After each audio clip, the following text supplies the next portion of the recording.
کومل چہرے کو کینٹو دیکھتے ہوئے مجھے ذرا سی بھی جھجک محسوس نہیں ہوتی تھی، کیونکہ مجھے اس سے نظر ملانے کا ڈر نہیں تھا۔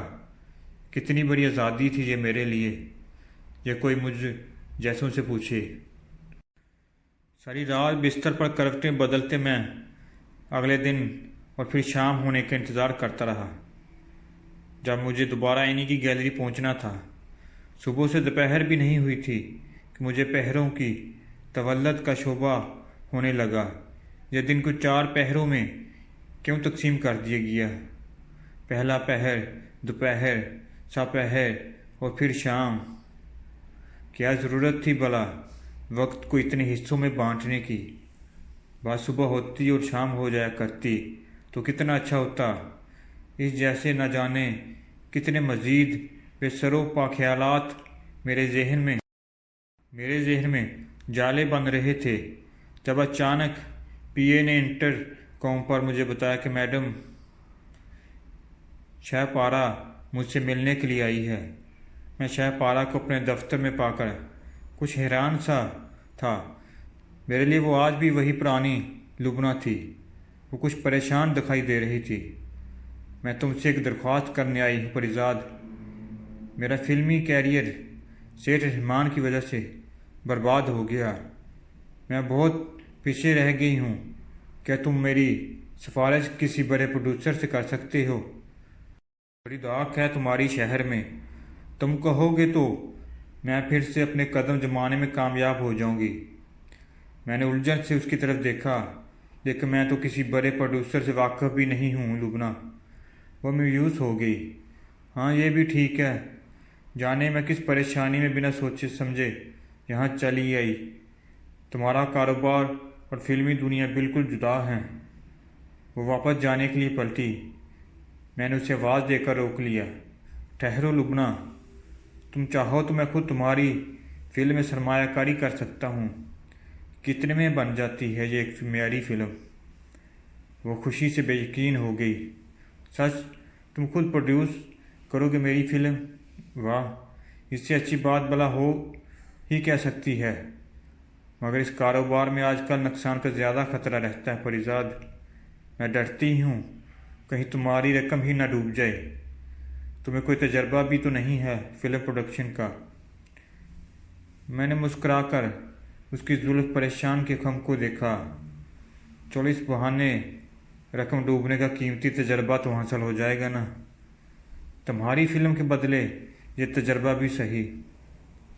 ویسے بھی میں نے سنا کہ فلمیں دل سے بنائی جاتی ہیں، دماغ سے نہیں۔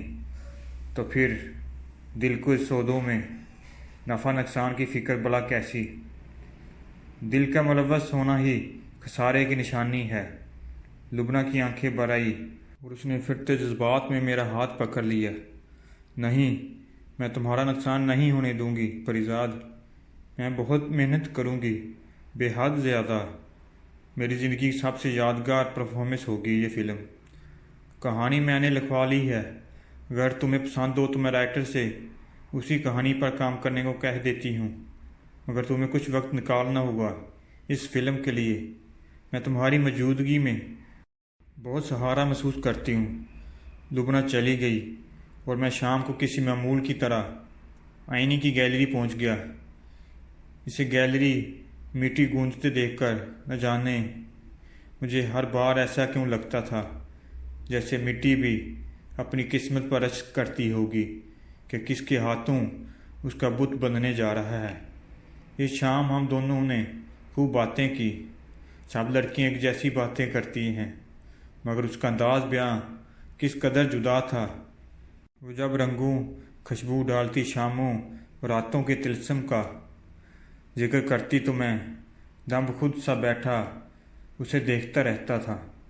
رات کو 8:30 بجے میں نے عین کے گھر سے نکلا تو ہوا تیز چل رہی تھی۔ آسمان پر بادلوں کے جھنڈ حیرت سے اس نئے پریزاد کی طرف دیکھ کر سرگوشیاں کر رہے تھے۔ راستے میں ہی چند بوندوں نے ٹپک کر میری گاڑی کی ونڈو اسکرین سے گاڑی کے اندر جھونکا اور مجھے دیکھ کر ایک دوسرے کو اشارے کرتی ہنستی ہوئی برستی بارش میں اپنی دوسری سہیلی سے جا ملی۔ کبیر خان حسب معمول چوکنا سا ڈرائیور کے ساتھ اگلی سیٹ پر بیٹھا ارد گرد پر نظر رکھے ہوئے تھا۔ اتنے میں لبنہ کا نمبر میرے سیل فون پر جگمگانے لگا۔ پریزاد، کہاں ہو تم؟ اجنبی شہر کے اجنبی راستے، اور میں وہ ہنس پری۔ اسٹوڈیو آ سکتے ہو؟ ابھی مجھے تمہیں کسی سے ملانا ہے۔ میں نے کبیر خان کو اسٹوڈیو چلنے کا کہا۔ ہم ویران سے فلم اسٹوڈیو کے گیٹ پر پہنچے تو چند عجیب سے حلیے والی عورتیں اور مرد ہمیں اندر گھومتے نظر آئے۔ عجیب سی اداسی اور ویرانی چھائی ہوئی تھی سارے ماحول پر، جیسے کوئی سوگ برپا ہو۔ ہم ڈائریکٹر کے کمرے میں داخل ہوئے تو وہاں پہلے سے کچھ لوگ موجود تھے۔ کبیر کا حلیہ اور کندھے سے لٹکا پسٹل دیکھ کر وہ سب کچھ جز بج سے ہو گئے۔ میں نے کبیر کو باہر انتظار کرنے کا کہا، مگر میں جانتا تھا کہ وہ دروازے کے پاس ہی جمع کھڑا رہے گا۔ نئی جگہ اور نئے ماحول میں وہ سائے کی طرح میرے ساتھ رہتا تھا۔ لبنہ نے ڈائریکٹر اور باقی لوگوں سے میرا تعارف کروایا۔ ایک جانب کونے میں ایک بوڑھا شخص ہارمونیم سامنے رکھے بیٹھا ہوا تھا۔ اس کی آڑ میں سمیٹی سماٹی ایک شرمیلی سی لڑکی چوئی موئی سی بنی بیٹھی تھی، جو اس دفتر کے ماحول سے بالکل میل نہیں کھا رہی تھی۔ باقی لوگوں کی چبھتی ہوئی نظریں لڑکی کے جسم کے آر پار ہو رہی تھی، مگر میرے آتے ہی ڈائریکٹر نے فالتو عملے کو باہر بھیج دیا تو لڑکی کے جسم کا تناؤ کچھ کم ہو گیا، مگر ابھی تک وہ وہی دیکھی ہوئی تھی۔ لبنہ نے مجھے بتایا کہ وہ عمر سیدھا شخص استاد بنے خاں ہے، مشہور موسیقار، اور اس کے پہلو میں سمیٹی ہوئی لڑکی سنبل ہے، استاد بنے خاں کی بیٹی، اور آج وہ دونوں لبنہ کی آنے والی فلم کی دھن پر کام کرنے کے لیے یہاں اکٹھے ہوئے ہیں۔ ڈائریکٹر ایک پکی عمر کا تیز ترار سا بندہ تھا، جسے فلم بنانے کی بے حد خوشی تھی، لیکن کہیں اندر سے کوئی بے یقینی بھی اسے کھائی جا رہی تھی۔ بس پریزاد صاحب کو کیا بتاؤں آپ کو، کبھی یہی فلم اسٹوڈیو تھا کہ 24 گھنٹے کام کی شفٹ چلتی رہتی تھی۔ کہیں ندیم صاحب تو کہیں محمد علی صاحب، کہیں شاہد تو کہیں وحید مراد، کوئی نہ کوئی شوٹنگ جاری رہتی تھی۔ یہ جو فوراً آپ نے نیچے دیکھا ہے نا، یہاں تو ایک وقت 3 گانے شوٹ ہوا کرتے تھے۔ بس پھر نہ جانے کیا ہوا، سب برباد ہوتا چلا گیا۔ اب تو سال بھر میں ایک آدھ فلم بنتی ہے اور اس کا بھی کچھ پتہ نہیں چلتا۔ سینکڑوں کاریگر اور ان کے خاندان بے روزگار ہو گئے۔ وہ مزید بھی نہ رکے، یوں ہی بولتا رہتا اگر لبنہ اسے اشارہ کر کے روک نہ دیتی۔ لبنہ ہی کے کہنے پر ڈائریکٹر نے مجھے فلم کی کہانی سنائی۔ بنیادی پلاٹ محبت کی کہانی پر مرکوز تھا۔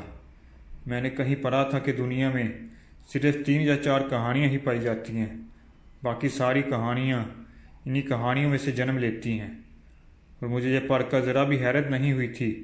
3-4 کی جگہ اگر صرف ایک محبت کی کہانی ہوتی تو بھی اس کائنات کے لیے کافی تھی۔